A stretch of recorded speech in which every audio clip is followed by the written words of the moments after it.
আমন্ত্রণ জানাচ্ছি আন্তর্জাতিক সংবাদে। শুরুতে সংবাদ শিরোনাম। ভারত সমর্থিত গোষ্ঠীর ঘাঁটিতে ফের অভিযান পাকিস্তানের, নিহত 10।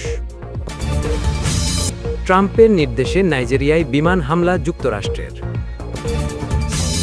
সামরিক নয়, অর্থনৈতিক চাপে ভেনেজুয়েলাকে কোণঠাসা করতে চায় যুক্তরাষ্ট্র। বড়দিনে পুতিনের মৃত্যু কামনা জেলেনস্কির। এবং সর্বশেষ থাকবে, প্রথম পারমাণবিক সাবমেরিনের ছবি প্রকাশ করল উত্তর কোরিয়া। এতক্ষণ শুনছিলেন সংবাদ শিরোনাম, এবারে বিস্তারিত সংবাদ। তবে তার আগে অনুরোধ থাকবে, ভিডিওটিতে একটি লাইক দিয়ে কমেন্ট করে জানিয়ে দিন কোন জেলা বা দেশ থেকে ভিডিওটি দেখছেন ও শুনছেন। ভারত সমর্থিত গোষ্ঠীর ঘাঁটিতে ফের অভিযান পাকিস্তানের, নিহত 10। পাকিস্তানের খাইবার পাখতুনখোয়া ও বেলুচিস্তানে ভারত সমর্থিত গোষ্ঠীর ঘাঁটিতে নিরাপত্তা বাহিনীর অভিযানে 10 সন্ত্রাসী নিহত হয়েছে। বৃহস্পতিবার গত 25 ডিসেম্বর দেশটির সামরিক বাহিনীর গণমাধ্যম শাখা ইন্টার সার্ভিসেস পাবলিক রিলেশনস বা আইএসপিআরএ এ তথ্য জানিয়েছে। খবর জিও নিউজের। আইএসপিআরের তথ্য মতে গত বুধবার অর্থাৎ 24 ডিসেম্বর গোয়েন্দা তথ্যের ভিত্তিতে পাখতুনখোয়ার দেরা ইসমাইল খান জেলার কুলাচি এলাকায় অভিযান চালায় নিরাপত্তা বাহিনী। অভিযান চলাকালীন সেনারা কার্যকরভাবে আঘাত হানলে রিং লিডার দিলাওয়ার সহ 2 সন্ত্রাসী নিহত হয়। নিহত দিলাওয়ারের বিরুদ্ধে একাধিক সন্ত্রাসী কর্মকাণ্ডে জড়িত থাকার অভিযোগ ছিল বলে জানিয়েছে আইএসপিআর। মোস্ট ওয়ান্টেড এই সন্ত্রাসী ধরিয়ে দিতে পারলে 40 লাখ পাকিস্তানি রুপি পুরস্কারও ঘোষণা করা হয়েছিল। অন্যদিকে বেলুচিস্তানের কালাত জেলায় পরিচালিত পৃথক এক অভিযানে নিরাপত্তা বাহিনী আরও 8 সন্ত্রাসীকে হত্যা করেছে। আইএসপিআর জানায়, নিরাপত্তা বাহিনীর সঙ্গে ফিতনা আল হিন্দুস্তানের বন্দুকযুদ্ধে ভারত সমর্থিত ওই সন্ত্রাসীরা নিহত হয়।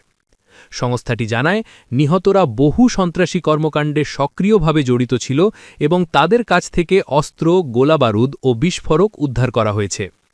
2021 সালে আফগানিস্তানে তালেবান ক্ষমতা গ্রহণের পর থেকে পাকিস্তানের সীমান্তবর্তী প্রদেশগুলিতে সন্ত্রাসী কর্মকাণ্ড বেড়েছে। পাকিস্তানের অভিযোগ, সন্ত্রাসীরা আফগানিস্তান থেকে সীমান্ত পেরিয়ে খাইবার পাখতুনখোয়া ও বেলুচিস্তানে হামলা চালাচ্ছে। গত 19 ডিসেম্বর খাইবার পাখতুনখোয়ার উত্তর ওয়াজিরিস্তানে সন্ত্রাসী হামলায় পাকিস্তানের 4 সৈন্য নিহত হয়। সে ঘটনার পর আফগানিস্তানের উপপ্রধান মিশন প্রধানকে তলব করে পাকিস্তানের পররাষ্ট্র মন্ত্রণালয়। ট্রাম্পের নির্দেশে নাইজেরিয়ায় বিমান হামলা যুক্তরাষ্ট্রের। নাইজেরিয়ার উত্তর পশ্চিমাঞ্চলে আইএস যোদ্ধাদের বিরুদ্ধে যুক্তরাষ্ট্র বিমান হামলা চালিয়েছে বলে জানিয়েছেন দেশটির প্রেসিডেন্ট ডোনাল্ড ট্রাম্প।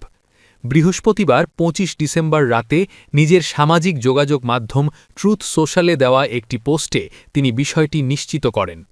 ট্রাম্প বলেছেন, আজ রাতে কমান্ডার ইন চিফ হিসেবে আমার নির্দেশে মার্কিন যুক্তরাষ্ট্র উত্তর পশ্চিম নাইজেরিয়ায় আইএস সন্ত্রাসীদের বিরুদ্ধে একটি শক্তিশালী এবং মারাত্মক হামলা শুরু করেছে।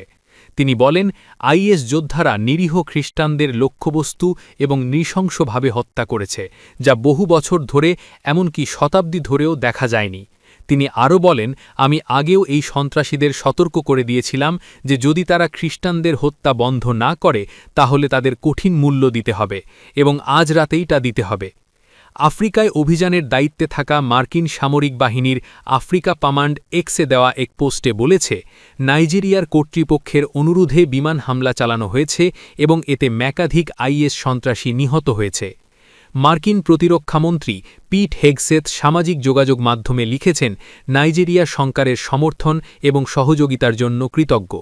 হামলার দিকে ইঙ্গিত করে আরও হবে বলেও সতর্ক করেছেন হেগসেথ, তবে এই বিষয়ে বিস্তারিত কিছু জানাননি। সামরিক নয়, অর্থনৈতিক চাপে ভেনেজুয়েলাকে কোণঠাসা করতে চায় যুক্তরাষ্ট্র। ভেনেজুয়েলার জ্বালানি তেলের ওপর অন্তত 2 মাসের জন্য কঠোর অবরোধ আরোপের বিষয়টি গুরুত্ব দিয়ে বিবেচনা করতে মার্কিন সামরিক বাহিনীকে নির্দেশ দিয়েছে ট্রাম্প প্রশাসন। যুক্তরাষ্ট্রের এক ঊর্ধ্বতন কর্মকর্তা পরিচয় গোপন রাখার শর্তে এ তথ্য জানিয়েছে বার্তা সংস্থা রয়টার্সকে। এই সিদ্ধান্ত থেকে স্পষ্ট, আপাতত সামরিক হামলার চেয়ে অর্থনৈতিক চাপ বাড়ানোর পথেই হাঁটছে ওয়াশিংটন। ওই কর্মকর্তা জানান, ভেনেজুয়েলার বিরুদ্ধে সামরিক পদক্ষেপের পথ পুরোপুরি বন্ধ হয়নি। তবে যুক্তরাষ্ট্রের প্রধান কৌশল এখন নিষেধাজ্ঞা ও অবরোধের মাধ্যমে দেশটির অর্থনীতিকে চাপে রাখা। এরই মধ্যে এই চাপ ভেনেজুয়েলার ওপর বড় প্রভাব ফেলেছে। যুক্তরাষ্ট্রের সঙ্গে সমঝোতায় না এলে জানুয়ারির শেষ নাগাদ দেশটি মারাত্মক অর্থনৈতিক সংকটে পড়তে পারে বলে মনে করছেন সংশ্লিষ্টরা। যদিও ক্যারিবীয় সাগরে ব্যাপক সেনা মোতায়েন করা হয়েছে, তবু ভেনেজুয়েলা নিয়ে যুক্তরাষ্ট্রের চূড়ান্ত লক্ষ্য এখনও প্রকাশ করেননি প্রেসিডেন্ট ডোনাল্ড ট্রাম্প। তবে তিনি একাধিকবার ভেনেজুয়েলার প্রেসিডেন্ট নিকোলা মাদুরোকে ক্ষমতা ছাড়ার আহ্বান জানিয়েছেন। সম্প্রতি ট্রাম্প বলেছেন, মাদুরোর জন্য পদত্যাগ করাই হবে সবচেয়ে বুদ্ধিমানের সিদ্ধান্ত। ক্যারিবীয় সাগরে সেনা মোতায়েনের ব্যাখ্যায় ট্রাম্প দাবি করেছেন, ভেনেজুয়েলা থেকে বিপুল পরিমাণ মাদক যুক্তরাষ্ট্রে প্রবেশ করছে। এ অভিযোগের ভিত্তিতে মার্কিন বাহিনী কয়েক মাস ধরে মাদকবাহী সন্দেহ নৌযানে অভিযান চালাচ্ছে। যদিও বিভিন্ন দেশ এসব অভিযানে বিচার বহির্ভূত হত্যার অভিযোগ তুলেছে।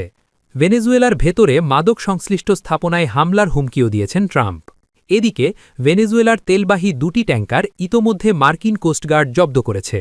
একটি তৃতীয় ট্যাঙ্কার জব্দের প্রস্তুতিও চলছে। জাতিসংঘে ভেনেজুয়েলার রাষ্ট্রদূত স্যামুয়েল মনকাদা বলেছেন, প্রকৃত হুমকি ভেনেজুয়েলা নয়, বরং যুক্তরাষ্ট্রের বর্তমান নীতি বিশ্ব শান্তির জন্য উদ্বেগজনক। বড়দিনে পুতিনের মৃত্যু কামনায় জেলেনস্কির। বড়দিন উপলক্ষে দেওয়া বার্তায় রাশিয়ার প্রেসিডেন্ট ভ্লাদিমির পুতিনের মৃত্যু কামনা করেছেন ইউক্রেনের প্রেসিডেন্ট ভলোদিমির জেলেনস্কি। তিনি তার শুভেচ্ছা বার্তায় বলেছেন, আমাদের জন্য রাশিয়া এতে দুর্ভোগ বয়ে আনলেও তারা আমাদের সবচেয়ে মূল্যবান জিনিস দখল ও সেখানে বোমা হামলা করতে পারেনি।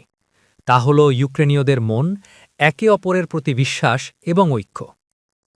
সরাসরি নাম উচ্চারণ না করে পুতিনের মৃত্যু কামনা করে জেলেনস্কি বলেছেন, আজ আমরা সবাই একটি স্বপ্নই দেখি। সবার জন্য আমাদের একটাই প্রত্যাশা, তার ধ্বংস হোক, অর্থাৎ মৃত্যু হোক। বড়দিনের আগ মুহূর্তে ইউক্রেনের বিভিন্ন জায়গায় ব্যাপক মিসাইল ও ড্রোন হামলা চালায় রাশিয়া। এতে 3 জন নিহত ও বেশিরভাগ অঞ্চল বিদ্যুৎ বিচ্ছিন্ন হয়ে গেছে। বড়দিনের আগে এমন হামলার নিন্দা জানিয়ে জেলেনস্কি বলেছেন, বড়দিনের আগের সন্ধ্যায় রাশিয়া আবারও দেখিয়েছে সত্যিকার অর্থে কারা কারা। রাশিয়া ব্যাপক বোমাবর্ষণ করেছে, শত শত শহীদ drone, ballistic missile, Kinzhal missile দিয়ে হামলা চালিয়েছে। সবকিছু ব্যবহার করেছে। ধর্মহীনরা এভাবেই আঘাত হানে। 2022 সালের 24শে ফেব্রুয়ারি ইউক্রেনে পূর্ণমাত্রার সামরিক হামলা চালানোর নির্দেশ দেন পুতিন।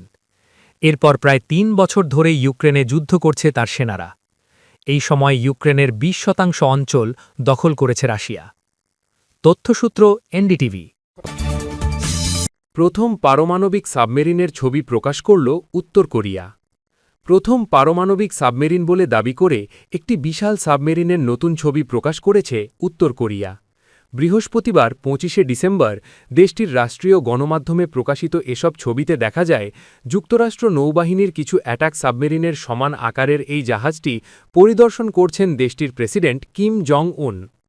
ছবিগুলোতে দেখা গেছে, গাইডেড মিসাইল সাবমেরিনটি একটি ইনডোর নির্মাণ কেন্দ্রে রাখা হয়েছে। এটি ইঙ্গিত দেয় যে সাবমেরিনটি এখনও পানিতে নামানো হয়নি।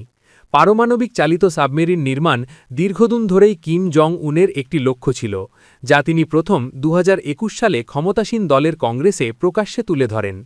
বিশ্লেষকদের মতে সম্প্রতি ট্রাম্প প্রশাসনের কাছ থেকে দক্ষিণ কোরিয়াকে নিজস্ব পারমাণবিক চালিত সাবমেরিন নির্মাণের অনুমোদন দেওয়ায় পিয়ংইয়ংয়ের এই প্রকল্পে নতুন করে গতি এসেছে।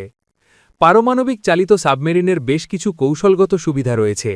পর্যাপ্ত রসদ থাকলে এসব সাবমেরিন বছরের পর বছর পানির নিচে থাকতে পারে, যেখানে প্রচলিত সাবমেরিনগুলোকে ডিজেল ইঞ্জিন চালাতে ও ব্যাটারি চার্জ করতে নিয়মিত ভেসে উঠতে হয়। এছাড়া এসব সাবমেরিন সাধারণত আরও দ্রুতগামী এবং অনেক ক্ষেত্রে তুলনামূলকভাবে নীরব। বর্তমানে যুক্তরাষ্ট্র, রাশিয়া, চীন, ফ্রান্স, যুক্তরাজ্য ও ভারত এই প্রযুক্তির অধিকারী। বৃহস্পতিবার 25শে ডিসেম্বর প্রকাশিত ছবিগুলোতে সাবমেরিনটির নির্মাণে উল্লেখযোগ্য অগ্রগতি দেখা গেছে। এর অস্তিত্ব প্রথম প্রকাশ করা হয় চলতি বছরের মার্চে। রাষ্ট্রীয় গণমাধ্যম জানিয়েছে, সাবমেরিনটির ডিসপ্লেসমেন্ট 8700 টন, যা যুক্তরাষ্ট্রের নৌবাহিনীর অধিকাংশ ভার্জিনিয়া শ্রেণীর পারমাণবিক চালিত অ্যাটাক সাবমেরিনের সমতুল্য।